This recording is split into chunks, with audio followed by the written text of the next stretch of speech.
Hello everyone, स्वागत है आप सभी का मेरे यूट्यूब चैनल पर। एक ये रैंडम वीडियो मैं बना रही हूँ। 8th शेड्यूल के बारे में हम बात करेंगे। कॉन्स्टिट्यूशन का 8th शेड्यूल, 8वां शेड्यूल है, वो किसके बारे में बात करता है। कॉन्स्टिट्यूशन का 8वां शेड्यूल है वो लैंग्वेज के बारे में बात करता है। किसके बारे में बात करता है? लैंग्वेज के बारे में बात करता है। ये आपको पता होना चाहिए। अगर हम लैंग्वेज की बात करें तो 8th शेड्यूल है, उसमें क्या है, जो लैंग्वेज ऑफिशियली रिकॉग्नाइज की गई हैं गवर्नमेंट ऑफ इंडिया के द्वारा, वो लैंग्वेज लिस्टेड है। और ये कौन से पार्ट में आता है? ये पार्ट 17 में आता है। ये भी आपको याद रखना है। कौन से पार्ट में आता है? पार्ट 17 में आता है इंडियन कॉन्स्टिट्यूशन के। अगर कोई आपसे आर्टिकल इसके पूछ ले, 344 से लेके 351 तक ये डील करते हैं 8th शेड्यूल को। ठीक है, आपको ये चीज पता होनी चाहिए। दूसरा, हमारे संविधान में टोटल कितने शेड्यूल हैं? हमारे संविधान में टोटल 12 शेड्यूल हैं। इसकी वीडियो भी मैं आपको करवाऊंगी, लेक्चर है ये। हम करेंगे कि पढ़ेंगे कि कौन से शेड्यूल में क्या बातें आती है। जैसे शेड्यूल 1 में क्या आता है, यूनियन और इट्स टेरिटरी की बात की गई है। 7वें शेड्यूल में क्या किया गया है कि 3 लिस्ट होती हैं, सेंटर की, स्टेट की, करंट की। और 4th शेड्यूल में जैसे क्या कहा गया है कि भाई चेयर सीट एलोकेशन की बात करते हैं। 3rd में क्या कहा गया है, ओथ की बात करते हैं। तो ये सारी चीजें मैं आपको करवाऊंगी। तो आज हम बात करते हैं 8th शेड्यूल के बारे में। तो 8वां शेड्यूल पार्ट कौन सा है? पार्ट है 17वां। ठीक है, आर्टिकल 344 से 351 के बीच में है। और जो भारत सरकार ने लैंग्वेज रिकॉग्नाइज की है वो कॉन्स्टिट्यूशन में डाली हुई है, उनके बारे में बात करता है। तो टोटल 14 ओरिजिनली लिस्टेड लैंग्वेज हैं।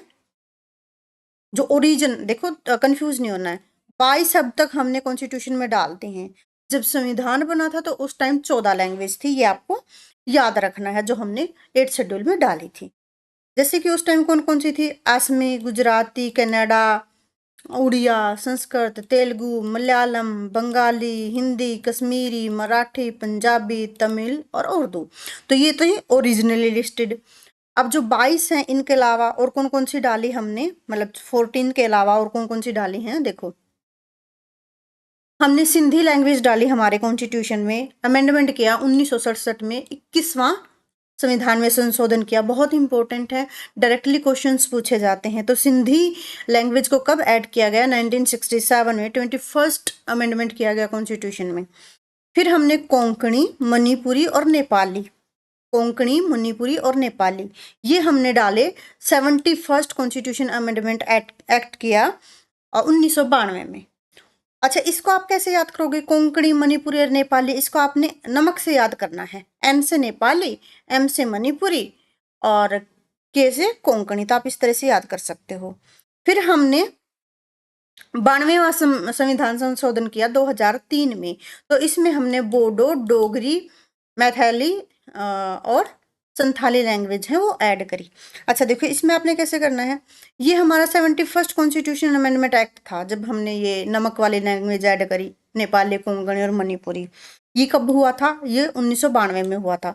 तो इसी के लास्ट वाले 2 डिजिट ले लो कि बोडो डोगरी हमने कब अमेंडमेंट किया? 92nd अमेंडमेंट था 2003 में। तो कुछ कुछ कोरिलेट कर लो तो चीजें याद रखना आसान हो जाएगा। और हमने क्या किया है कि कोई फिक्स्ड क्राइटेरिया नहीं है any language to be considered for the inclusion for the 8th schedule. भी फिक्स क्राइटेरिया ऐसा कुछ नहीं है। और English has never been a part of the 8th schedule. Very very very important. देखो, कॉन्स्टिट्यूशन इंग्लिश में लिखा हुआ है, जजमेंट इंग्लिश में पास होती हैं, कोर्ट की लैंग्वेज अभी इंग्लिश ही चल रही है। तो लेकिन आपको ये याद रखना है कि 8th शेड्यूल का पार्ट नहीं है इंग्लिश, ये याद रखना है। उसके अलावा आपको क्या याद रखना है कि अशोक पाहवा कमेटी और सीताकांत मोहपात्रा कमेटी बनाएगी, जिन्होंने सुजेस्ट किए क्या क्राइटेरिया, क्या रखे जाएं कि लैंग्वेज, किस लैंग्वेज को हमने 8th शेड्यूल में रखना है। अब कह रहे हैं एक्सेप्ट पाली और प्राकृतिक, all classical language are listed in the 8th schedule. Very very important. देखो, हमने यहाँ पढ़ी है ना कि जो ऑल प्राकृतिक लैंग्वेज हैं अपनी, उर्दू होगी, मलयालम, पंजाबी, मराठी, भी पाली और प्राकृत को छोड़ के बाकी जो क्लासिकल लैंग्वेज है ना वो हमने ऐड करी है हमारे कॉन्स्टिट्यूशन में। आर्टिकल 351 क्या कहता है? ये मैंडेट देता है कि आपने प्रमोट करना है Hindi as a medium of expression for all the elements of India's composite culture. तो इसीलिए कई बार जोर दिया जाता है ना, पॉलिटिक्स में आप सुनते रहते हो कि हिंदी में वो करो, ये करो, हिंदी को मदर लैंग्वेज बनाओ, और साउथ वाले कहते हैं कि हम पे हिंदी थोपो मत। लेकिन हमारे कॉन्स्टिट्यूशन ने कहा कि हम प्रमोट कर सकते हैं हिंदी को, ताकि एक समय ऐसा आए कि हमारी कंपोजिट इंडिया की एक मीडियम ऑफ एक्सप्रेशन बन सके। तो इसलिए कई बार जो पॉलिटिशियंस हैं वो इस तरह की बातें करते रहते हैं। ठीक है। Benefits of being listed in the 8th schedule. भाई अगर हम 8th शेड्यूल में किसी लैंग्वेज को डाल देते हैं तो उसका क्या बेनिफिट होता है? तो लैंग्वेज का हमें पता है, languages are eligible for the translation service in the parliament if spoken by any member. ये ऑब्वियस सी बात है ना, कई जैसे आपने देखा होगा कई लोग मलयालम में बात कर लेते हैं, कई बार वो अपनी मणिपुरी में बात कर लेते हैं या तमिल में बात कर लेते हैं। तो अगर किसी को ट्रांसलेशन नहीं पता होगी तो फिर कैसे समझ में आएंगी चीज़ें? तो ट्रांसलेशन सर्विस एक जॉब क्रिएट भी ये करती है। नेशनल साहित्य अकेडमी, जो हमारी नेशनल साहित्य अकेडमी है वो भी क्या करती है, एक इसको मतलब डॉक्यूमेंट की तरह, लिटरेचर की तरह पेश करती है, शेड्यूल करती है। ठीक है। Included in a portion option in the Indian language paper for UPSC examination. दूसरा क्या है कि 8th शेड्यूल में ये जो लैंग्वेज आपको दिख रही है ना, टोटल 22 लैंग्वेज, जब यूपीएससी का पेपर होता है ना, आप मेन का पेपर है वो इन लैंग्वेज में भी लिख सकते हो, इंग्लिश कंपलसरी नहीं है। तो यह बहुत बड़ा बेनिफिट है जिन लोगों को इंग्लिश नहीं आती, जिनको मलयालम आती वो मलयालम में लिख सकते हैं, जिनको पंजाबी आती पंजाबी में लिख सकते हैं, कश्मीरी में लिख सकते हैं, उर्दू में लिख सकते हैं। ठीक है।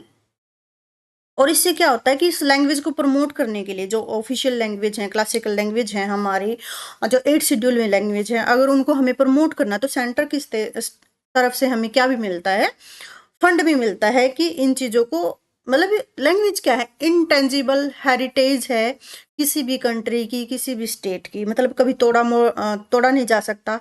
अगर उसको हम प्रमोट करेंगे तो ये एक लेगेसी बनती है जो आगे कंटिन्यू होती है आगे जनरेशन में। ओके। अगर ऑफिशियल लैंग्वेज कमीशन की बात करें तो ये बनाया गया था 1955 में अंडर आर्टिकल 44, ठीक है, 344 के अकॉर्डिंग ये बनाया गया था। और ये क्या करता है, मॉनिटर्स करता है लैंग्वेज यूज को, रिकमेंड करता है भी क्या इंप्रूवमेंट कर सकते हो, और रिपोर्ट करता है प्रेसिडेंट को, और पॉलिसी वगैरह एडवाइस करता है। तो 8th शेड्यूल के बारे में इतना ही। क्या याद रखना है कि 8th शेड्यूल में ओरिजिनली 14 लैंग्वेज थी। लैंग्वेज से रिलेटेड ये शेड्यूल है, पार्ट 17 में आता है, आर्टिकल 344 से 351 हिंदी लैंग्वेज की बात करता है कि भाई इसको प्रमोट किया जाए। सिंधी लैंग्वेज है वो हमने 21st अमेंडमेंट एक्ट किया था 1967 में, और 71st अमेंडमेंट एक्ट किया था 1992 में। इसमें हमने 3 लैंग्वेज डाली, कोंकणी, मणिपुरी और नेपाली। तो आप देख सकते हो इंटरनेशनल लैंग्वेज एक नेपाली भी हमारे कॉन्स्टिट्यूशन में है। बोडो, डोगरी, मैथिली, सैंथली और ये संथाली ये हमने डाली 92 अमेंडमेंट एक्ट करके 2003 में। तो ये लैंग्वेज हमने डाली। बोडो डोगरी असम की लैंग्वेज है अगर आपको ध्यान हो तो, ठीक है। संथाली और ये ट्राइबल जो लोग होते हैं उनके नाम पे भी ये रखा हुआ है। अच्छा, दूसरी बात, आपने किसी पॉलिटिकल इश्यू में नहीं वो करना है। उर्दू पे कई बार बहस होती है कि मुस्लिम की लैंग्वेज है, ये है, वो है। हमारे संविधान में लैंग्वेज है, ये हमारे देश की लैंग्वेज है। तो इस तरह से कभी इन भ्रामक बातों में आपने नहीं फंसना है। ये हमारी लैंग्वेज है, हमारे देश की लैंग्वेज है, और सभी लैंग्वेज आपको पता है कि उर्दू से निकल के आई हैं। हमारी हिंदी भी उर्दू से निकल के आई है, ठीक है। तो किसी से आपने किसी भी पॉलिटिकल उसमें नहीं फंसना, आपने अपनी पढ़ाई करनी है। तो ये चीज़ें हैं। फिर अगर 8th शेड्यूल में अगर हम डाल देंगे तो क्या बेनिफिट मिलेगा? लैंग्वेज में ट्रांसलेशन की सर्विस होती है, ट्रांसलेटर मिल जाए आपको। नेशनल साहित्य अकेडमी आपको पुरस्कार वगैरह भी देती है।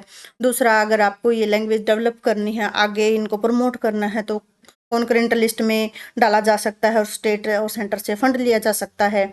और ऑफिशियल लैंग्वेज कमीशन बिठाया गया था 1955 में। तो ये सारी चीज़ें हैं आपको याद करनी है। और जो ये एक्सेप्ट पाली और प्राकृतिक को छोड़ के सारी जो क्लासिकल लैंग्वेज जो 8th शेड्यूल में है, और ये भी स्टार लगाने वाली बात है कि इंग्लिश इसका पार्ट नहीं है। तो ये एक रैंडम टॉपिक था, बहुत इंपॉर्टेंट है, सोचा कि मैं आपको करवा दूँ। तो इस तरह के रैंडम टॉपिक मैं आपको करवाती रहूँगी। आप प्लीज़ मेरे चैनल को शेयर कीजिएगा, सब्सक्राइब कीजिएगा और कमेंट कीजिएगा।